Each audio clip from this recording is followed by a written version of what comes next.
Hey friends, good morning to all. और आप सब कैसे हैं? आज मैंने हेडफोन लगाया क्योंकि मैं आज छत पे बैठी हूँ और गाना सुन रही हूँ। तो सुबह के बज गए हैं, मैं 8 बजे आई थी और सुबह के बज के 9:07। अब मैं नहाई नहीं हूँ, ब्रश कुछ नहीं किया। अभी जाके नहाऊंगी, ब्रश करूँगी, फिर दैन खाना खाऊंगी और उसके बाद आपसे बात करते हैं कि आज जो हमने 5 दिन का अल्टरनेटिव फास्ट चैलेंज रखा था वो कैसे रहा और क्या क्या करना है और इससे कितना वजन लॉस होता है और क्या इसके प्रोज एंड कॉन्स है, अच्छा है भी या नहीं है, और ये सारी बातें करेंगे दोस्तों।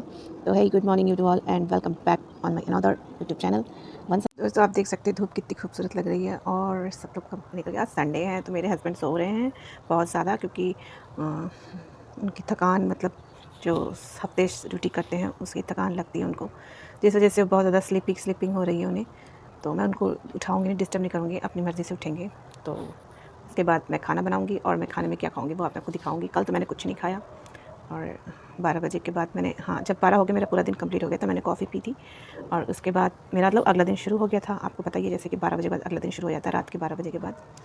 तो दोस्तों यही है। तो देखते हैं आज की वीडियो में आपको बताऊंगी क्या करना है क्या नहीं और सब कुछ इसमें डिटेल बताऊंगी। 5 डेज़ अल्टरनेटिव चैलेंज में मेरे को क्या क्या फ़ील हुआ क्या नहीं हुआ। तो बने रहिए वीडियो मेरे और फिर मिलते हैं आपसे खाना वाना खा के फ्रेश होके, फिर बात करेंगे आगे। Okay friends.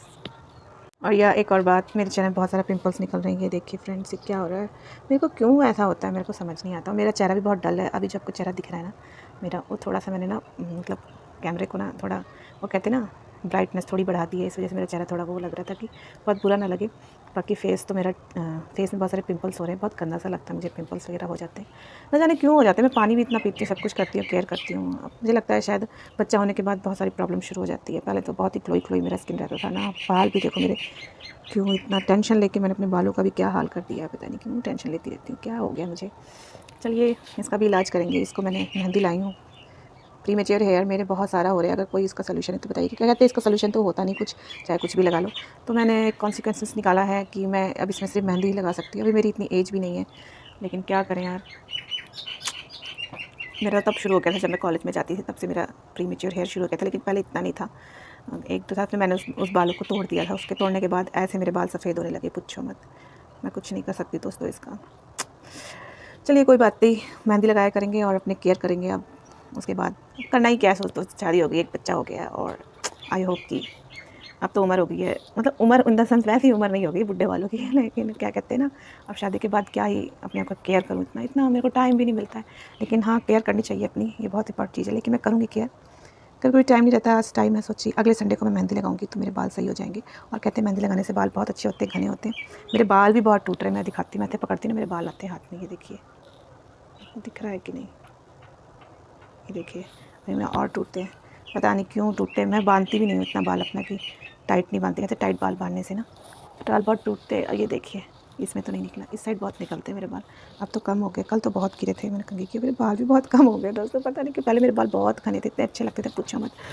जो भी देखता था बोलते थे क्या लगाती, लेकिन अब देखिए मुझे लगता है लोगों की नज़र ही लग गई मेरे बालों में। मेरे बाल बहुत मोटे घने लंबे होते थे। मैं कोई तस्वीरें डालूंगी अपने प्रीवियस मतलब फ़ोटोज़ की। बड़े खूबसूरत से बाल थे मेरे, देखो छोटे कर लिए मैं सारे बाल, इसी वजह से कट कर देती हूँ। कभी स्प्लिट्स हो जाते हैं, कभी कुछ हो जाते हैं, गुस्सा चढ़ता है दोस्तों, पता नहीं क्यों। चलिए छोड़िए सब।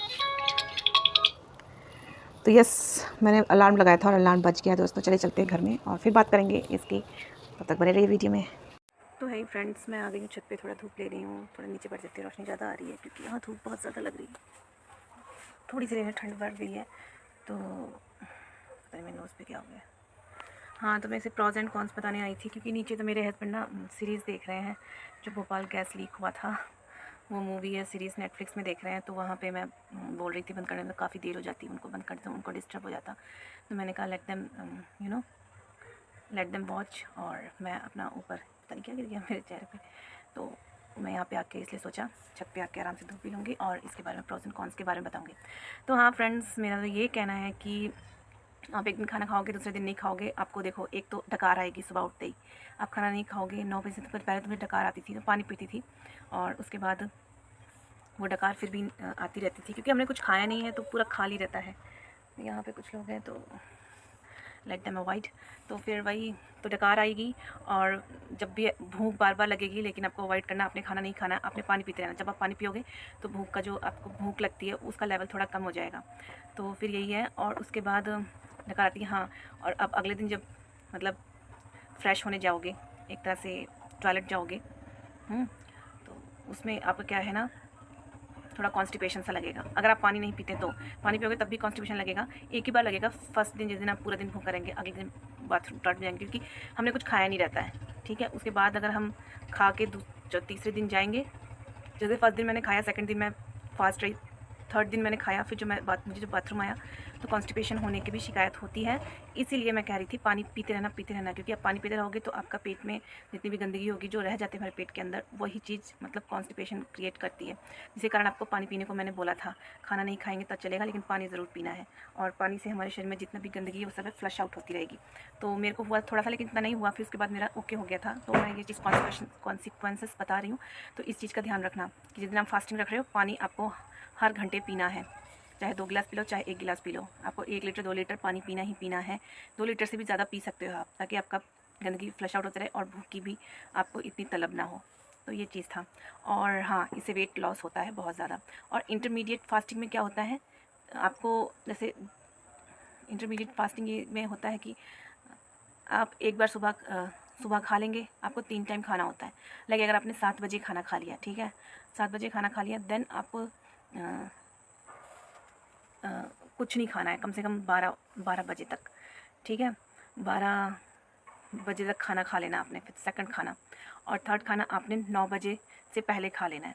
तो इसमें कम क्वांटिटी में खाना है आपको, ये नहीं कि आपने एकदम भर लेना है। आपने इसमें सैलड भी होता है, इसमें बाजरे की रोटी हो सकती है, और लेकिन हमेशा कम मात्रा में खाना। नो ऑयल, अवॉइड करना आपको ऑयल मसाला, सिंपल घर का खाना खाना है। ज़्यादा सैलड खाओ और दही खाओ, ये सब होता है। इंटरमीडिएट फास्टिंग में आपको गैप रखना है। अगर आपने 9 बजे खाया, सीधा आप सुबह उठ के अगले दिन 9 बजे खाएंगे, फिर उसके बाद आपका दोबारा खाना होगा। इसमें मतलब 8-8 घंटे या 6-6 घंटे का गैप रखना चाहिए खाने में।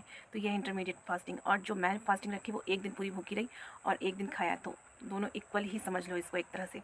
तो एक दिन आप खाओगे, अगले दिन नहीं खाओगे, तो ये है। और यही प्रोज कौन सी है कि इसमें आपके मुंह से ब्रेथ जब लोगे तो स्मेल आएगी, क्योंकि आपने कुछ खाया नहीं। जो अंदर जो भी हमारा नहीं खाए रहते हैं तो स्मेल आती है, ऑफकोर्स स्मेल आती है, क्योंकि मैंने कुछ खाया नहीं है। तो अंदर की जो बर्पिंग होती है, जो हम डकार लेते हैं, और जो अंदर के हमारा जो थोड़े बहुत क्वांटिटी में अनाज रह जाता है, जो नहीं निकलता है बॉडी से, वेस्ट हमारा, तो वो चीज़ हमारे मुंह से स्मेल आती। तो इन केस अगर स्मेल आती तो आप इलायची खा सकते हैं और लौंग खा सकते हैं। तो ये है। और पानी पीते रहिए। फिर अगले दिन आपको तुरंत उठ के 9 बजे खाना है, अगर अल्टरनेटिव फास्टिंग चैलेंज कर रहे हैं तो। और आपने इंटरमीडिएट कर रहे हैं तो आपको इंटरमीडिएट का मैंने बता दिया किस तरह से करना है। 6 घंटे का गैप रखना है या 8 घंटे का गैप रखना है, और 3 टाइम या 2 टाइम खाना है। तो यही है, दोनों मुझे इक्वल लगा। और इसमें वेट लॉस बहुत तेज़ी से होता है, क्योंकि जो हम खाए रहते हैं अगले दिन निकालते हैं, अगले दिन फास्टिंग करते हैं, तो हमारे शरीर को, बॉडी को मतलब अब्जॉर्व करने के लिए, वो सब करने के लिए, हेल्दी करने के लिए खाने की ज़रूरत होती है। जो हम खाते हैं वही हमें लगता है, और वही हमारा, उसी से हमारा बॉडी का फैट मतलब गलता है, और हमें ऐसे चांसेस मिलते हैं कि हम जल्दी पतले हो जाएं। तो मेरे इन केस में मुझे अल्टरनेटिव फास्टिंग चैलेंज ज़्यादा बेस्ट लगा। अगर आप कर सकते हो तो आप करिए, मेरे लिए सही लगा। अगर आपके अंदर कोई प्रॉब्लम है, कुछ है, तो आप मत करिए, मैं यही सुझाव दूँगी। और नहीं है तो डॉक्टर के रिकमेंड से ही करिए फ्रेंड्स, क्योंकि मैं किसी का बुरा नहीं करना चाहती हूँ। मैं अपने लिए की, और किसी को सही लगता है तो वो मेरे को देख के कर सकता है, अदरवाइज़ ना करें। और आपको अगर बहुत ज़्यादा भूख लगी, चक्कर आ रहा है, कुछ भी आ रहा है, तो आप थोड़ा बहुत खा लें, और एक दिन खाइए पूरे दिन में फास्टिंग चैलेंज में। कुछ भी खा लीजिए, सैलड खा लीजिए, फल फ्रूट खा लीजिए, लेकिन अनाज मत खाइए। फिर अगले दिन आप अनाज खाइए, आप ऐसा भी कर सकते हैं। तो जो मैंने रखा वो मैंने प्रॉपर रखा था, एक दिन फास्टिंग, एक दिन खाना खाना, और अगले दिन जो मैं खाती थी नॉर्मल खाना, एक रोटी या दाल चावल, बहुत कम मात्रा में, हमें जितनी बॉडी क्वांटिटी चाहिए उतना ही खाते थे। उसके बाद आप चौथे दिन जब फास्टिंग होगी आपकी, तो फिर इसमें आपको सुकून मिलेगा, एक अजीब सा अच्छा लगेगा, आपकी बॉडी हल्की ढीली सी लगेगी, और ऐसा लगेगा आप थोड़े से हल्के से हो गए हैं। तो मैंने सिर्फ 5 डेज़ में इतना बदलाव आया, तो सोचो 30 डेज़ में मेरा कितना बदलाव आता। लेकिन मैं 30 डेज़ चैलेंज नहीं लिया, क्योंकि मैंने 5 डेज़ करके देखना चाहती थी कि ये होता है कि नहीं। तो इस वजह से मैंने 5 डेज़ चैलेंज लिया था, और मैं इसमें कामयाब हुई, और ये मेरे लिए बेस्ट था, इसलिए मैंने किया। अगर किसी को कोई प्रॉब्लम नहीं है तो वो भी कर सकता है। अगर किसी को बीमारी है, शुगर है, उसको दवाई खानी है, सब करना है, तो प्लीज़ अवॉइड कीजिए, क्योंकि उनको दवाई खानी होती है। दवाई खाने से पहले खाना खाना बहुत ज़रूरी होता है। तो उनके लिए अलग ही वेट लॉस के मतलब प्रोपेगेंडा और प्रोजेक्ट्स होते हैं, जो और भी प्लेटफॉर्म में है। अगर कोई मुझे करना होगा तो मैं बताऊंगी, लेकिन अभी फ़िलहाल मैंने बस यही करके दिखाया। तो फिर कभी इस पर रिसर्च करूँगी, मैं अच्छे से रिसर्च करूँगी, फिर ही मैं इसमें कोई चैलेंजेस लाऊँगी उन सब के लिए जो प्रॉब्लम्स होती हैं, जिनको बीपी हो लो, शुगर लो, इन सब चीज़ के लिए, उनके लिए भी अलग से कभी, अभी नहीं, फिर कभी मैं बनाऊँगी। अभी मैं तो फिर कुछ और चैलेंज लेके आऊँगी। तो मेरा जैसा कि आज 5th डे है, और मैंने खाना खाया 2 मूली के पराठे प्लस सब्ज़ी थी, और वो भी ज़्यादा बड़ी नहीं, थोड़ी छोटी थी, फिर मैंने तुरंत रात में खाना है, मैंने सुबह नहीं खाना है। और तो मैंने फास्टिंग चैलेंज छोड़ दिया, लेकिन मैं वेट लॉस, जैसा कि मैं वेट लॉस कर रही हूँ, तो उसके पक्ष में मैं 2 टाइम ही खाऊंगी और ज़्यादा नहीं खाना, लेकिन रोज़ खाऊंगी। अब मेरा चैलेंज खत्म हुआ और मैं बहुत हैप्पी हूँ कि मेरा ये चैलेंज खत्म हुआ। और मैंने इसका प्रॉज एंड कॉन्स बता दिए दोस्तों। अगर आप रखना चाहो तो रख सकते हो, ना भी रखना चाहो ना रखो, लेकिन मैंने इसके बता दिए हैं। तो सोच समझ के कोई भी चीज़ करो, हर चीज़ को देख के नहीं की जाती है फ्रेंड्स, ये भी मैं आपको सजेशन देती हूँ। क्योंकि हर किसी की बॉडी इक्वल नहीं होती है, समान नहीं होती है, सब में अलग अलग प्रॉब्लम्स और अलग अलग वेट लॉस करने का ज़रिया होता है। ज़रूरी नहीं जो वो कर रहे हैं हम ये करेंगे तो हम भी पतले हो जाएंगे, क्योंकि बहुत सारी चीज़ें होती हैं जो हमारे समझ के परे होती हैं। तो यही चीज़ है कि जो भी करो पहले अपने बॉडी पे एक बार मतलब टेस्ट करो उसको। अगर आपको कोई प्रॉब्लम होती तो उसे कंटिन्यू मत करो, उसे ब्रेक डाउन कर दो, क्योंकि पहली चीज़ है आप इंपॉर्टेंट हो। अगर आप सही हो तभी तो वो चीज़ आप कर पाओगे आगे। तो बस यही है, कोई भी चीज़ करो तो पहले अपना फ़ायदा देखो, उसके बाद दूसरे का। क्योंकि तो फिर जो मैंने किया वो मुझे अपने लिए सही लगा, और जिसको कोई प्रॉब्लम नहीं है, कुछ भी नहीं है, तो वो भी कर सकता है। अगर वो तब भी ना कर सके तो कुछ खा सकते हैं, अपने सेहत के साथ खेलना भी अच्छा नहीं है। और हाँ, अगर नहीं भी कर सकते तो रोज़ एक्सरसाइज कीजिए, ये कीजिए, तो ये भी कर सकते हैं। अल्टरनेटिव और इंटरमीडिएट फास्टिंग में यही दोनों अंतर है, और ये कर भी सकते हैं। आप किसी भी एक्सपर्ट के पास जाएंगे तो वो भी यही सलाह देंगे आपको। तो बस यही है। और मैं बहुत अपने ऊपर इसलिए मैंने आजमाया क्योंकि मुझे पता है कि मैं करूँगी तो मैं कर लूँगी, और अगर कुछ प्रॉब्लम भी होती तो मैं उसका आउटपुट निकाल लूँगी। इस वजह से मैंने पहले अपने ऊपर आजमाया और मुझे सही लगा, तो इसलिए मैंने कंटिन्यू करा। पूरे 5 डे मेरा कंप्लीट हो गया, and I am very happy कि मेरा जो मैंने दूसरा चैलेंज भी लिया आप लोग तो को कंटेंट दोस्तों बना के और एंटरटेनमेंट मेरी के लिए, वीडियो को क्योंकि लाइक करना मेरे मत इतना भूलिएगा, सोचती चैनल नहीं को मैंने सही सब्सक्राइब करना करा, मत भूलिएगा। सही फिर लगा। मिलेंगे और एक और वीडियो के यस, साथ, आई नया no can do challenge it लेके। इफ इट इज़ तब तक के लिए bye possible bye for them. और बस यही था थैंक्स दोस्तों, फॉर फिर वॉचिंग मिलेंगे एक और फ्रेंड्स। वीडियो के साथ। तब तक के लिए bye bye and take care. और स्वस्थ रहिए, मस्त रहिए, खाते पीते रहिए दोस्तों। और अपने बॉडी के चेंजेस करने के लिए, अपने ऊपर चेंजेस करने के लिए हमेशा कुछ ना कुछ नया कीजिए, कुछ ना कुछ नया सीखिए। तो बस यही है। तो तब तक के लिए bye bye and take care.